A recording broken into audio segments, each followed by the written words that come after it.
Okay, well, my name's Merril Hansen. I'm with iCount. I'm the CTO, and just a brief overview on what we do. We're a website that provides connectivity between the elected officials who are out there in the cloud, as it were, and the actual voters, the constituents. So we have a concern. We believe that there's a lot of disappointment and frustration in the current system, and that's on both sides of that communication. The elected officials are getting a whole lot of noise from just special interest groups, and I, as an individual trying to get a hold of them, can't really get through all the noise. So that's the problem we're trying to solve. So one of the examples we've used is Maxine Waters is a representative for California Southern District. But when she's in DC and she makes a particular vote, she just gets noise from across the nation, from all kinds of people that are interested in whatever her particular issue is. So in iCount, we actually confine or constrain or limit that noise down to letting Maxine know this particular person that's logged into iCount is actually one of your voters. And they have a thought. And so they share that thought, or they vote on bills, or they say, I want to repeal this law, or whatever. That's their interaction with her. We then, as a website and a back end, provide that report back to Representative Waters. She, in turn, can then respond on her page at iCount, and you can read about it and see what she had to say about why she happened to vote for that particular bill, or why she's holding up some new tax or whatever it is. So here's an example of the interface. Right now I'm logged in. Barney Frank happens to be my representative, as an example. If he gives me his nice little message saying, I want to talk to you about a particular poll, I click on that poll. He says, do you support additional stimulus here in Massachusetts, yes or no? I go ahead and vote on that. I may see that there's a broader poll, not just his own, but across the entire website on that issue. So I'll go and actually read up a little bit more maybe on what they're talking about when they talk about the Economic Act. What do they even mean? Is this the TARP or something new beyond that? And so I can read up about it. Then I can click on the Vote tab, go in and say, okay, well, I'm for this or I'm against that. Once I submit that vote, it will then be made available to the president, to other senators, to other congressmen, as well as obviously my own elected official. At that point, I can then click on share and go through and share that with my network in Facebook, Twitter, or Gmail account users. Anyway, that's just sort of a quick summary, a user example of what someone would do on our site. As far as the business model for ourselves, our intent is, our marketing strategy or go-to-market strategy is, we have a number of special interest groups. One in particular right now that we're working with is an epilepsy group. They have some 20,000 users, and they're constantly trying to make sure that the latest Disabilities Act, when it comes up with a new change, that they're involved in that so that they don't get blindsided by it. Or if they're aware of it, they want to let their 20,000 members know, listen, talk to your congressman about this.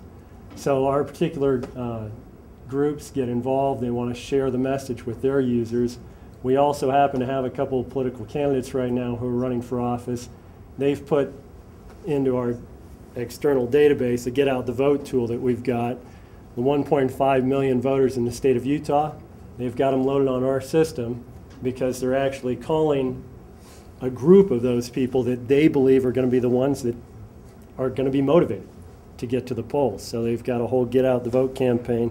They've brought users into our website as well.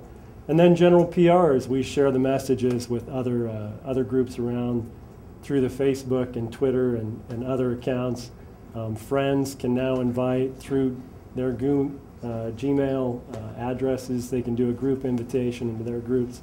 And we're starting to do some tweeting. Not a whole lot, but we're slowly working on the organic social approach because they were talking about the personal brand element.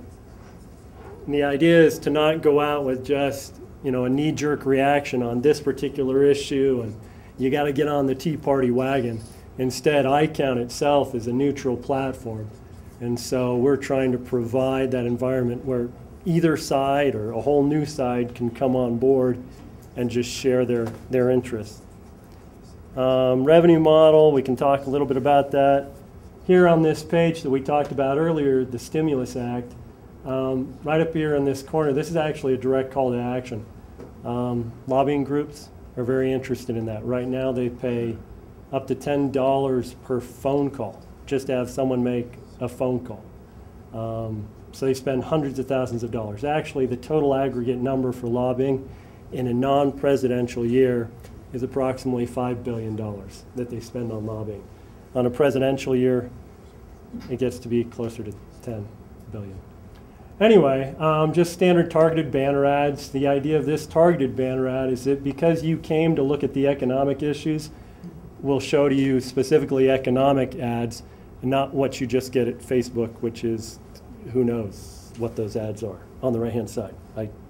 Anyway, I think I've clicked on a lot of them a lot of times to say, this is annoying, and still they come back. Anyway, so targeted ads, we've got an opening for that, as well as if a candidate or an elected official comes in and wants a specific poll put up, we can provide that poll to the users, and then they can go in and vote on that. That's another piece of the pie. That they normally would pay tens of thousands of dollars out to external companies. A Donate Now button that we're going to be providing to candidates, as well as when people do take those polls, we provide an initial amount of information, but when we get into the further analytics, that's a paid subscription. So overall, revenue model, these are some projections out into 2014. That's sort of interesting. If you memorize that slide, then that's fun. This was a pitch to investors to get them pumped up. I don't know if you guys care about the total net profit, 25 million or whatever it is. Anyway, profitability, by the time we're done, the margin is about 87%. As a team, this is who we are. And really, this would be the one pause, which is we were all just frustrated with the way things were going. And so back to a prior point that was made before, other people could build this website, and there's actually, it's interesting as we've looked now in 2010 specifically, the market on this has grown from 3 websites to about 20 because everyone's wanting to do it. So now it's this massive real estate land grab opportunity. And a number of them tend to be focused on information. But the one thing that we think differentiates us is we don't think it's about the flood of information in one direction or the flood going the other way. It's about the conversation. It's about the connection. So that's where our focus is going to be, our main target. Anyway, this was our offer. We've actually finished our Series seed round. We've closed it.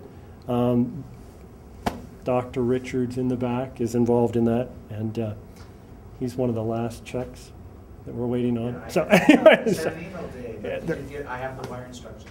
There you go. There you go. So we should be closing this week. Anyway, we're excited and having a great time with it. There's other supporting pieces of information, but that's it. I've taken my 5.5 minutes, actually. I think more like 6 or 7. But thank you. Anyway, so, yeah. All right, questions? Do you have like local, like the Utah House representatives on here too, or just the ones in Austin? Yeah, if I logged in right now, then you would see my particular Utah legislator of Upper House, the Senate, and my local representative, which is Lori Falk and John Valentine. Okay. And so they're actually the ones, again, in that conversation space. We've found that our target isn't necessarily, in the real world, we're not going to go for the national game. We're going to go more for the local game because they're more excited. They actually, in the state of Utah, are not compensated that much. So they don't have staff that can read through all that flood of email and other information. So they're very motivated to send out email lists to us to provide a connection to make us their preferred connection partner. So actually we're very tightly connected if we've spoken. I would list off a bunch of names that you guys wouldn't care. Anyway, so you wouldn't know them, but you would know them if you log into iCount. What analytics do you do for that? What? What analytics? Analytics our primary analytics that we provide are to elected officials and to lobbying organizations.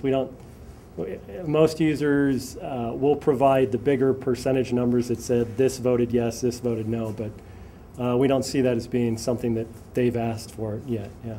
Does that include, is there some kind of information about the sort of reach or influence within a social crowd that a person has that made a decision? Yeah, that's on the drawing board. Great question. One of the things that we're actually planning on doing relates to sort of giving rewards for as you build up a group. We have the ability for you as a user to log into the site and then create a group and then start inviting people to it. Last month we actually had a competition to see who could build the biggest group. We announced it at Launch Up and gave away an iPad to Jordan Calder, who's right there. So Jordan, take it away, Jordan. He built the biggest group actually last month. It was great. So you can actually build groups on there and then talk amongst yourselves. No, we didn't intend to have gaming for iCount, but we've actually got on another drawing board back over here some games and other things at a different domain, voiceit.com, that we're planning on using for students, high school students especially, because they're not actually 18 years old and adults and they can't vote yet, but we think they want to get involved in the process. They want to have virtual fantasy football type experiences with fantasy politician, fantasy Congress, right?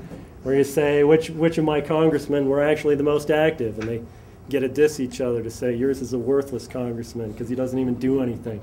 And those kind of things we believe are up and coming opportunities that we'll begin to put into the site. So does that answer? Yes. Okay. All right, Yeah. one final question. Yeah. Do you see this kind of moving towards also large publicly traded corporations for their stockholders as a way to give feedback to them in a more efficient way? That's an interesting question. We haven't looked at public companies, but we've looked at extending this beyond just going down into the local elected officials on a state level. We're actually taking it all the way to county commissioners. This next week, we're going to be rolling out the ability for you to get in to actually see your local county commissioners and mayors and all the way down to city level. We haven't looked at public companies. We have looked at universities actually, and allowing you to vote in presidents of clubs and other organizations, just allowing them to create their own groups and actually organically doing sort of those kind of votes. But it's an interesting thought. I hadn't thought about that. Anyway. All right, All thanks, right. Merril. Thanks.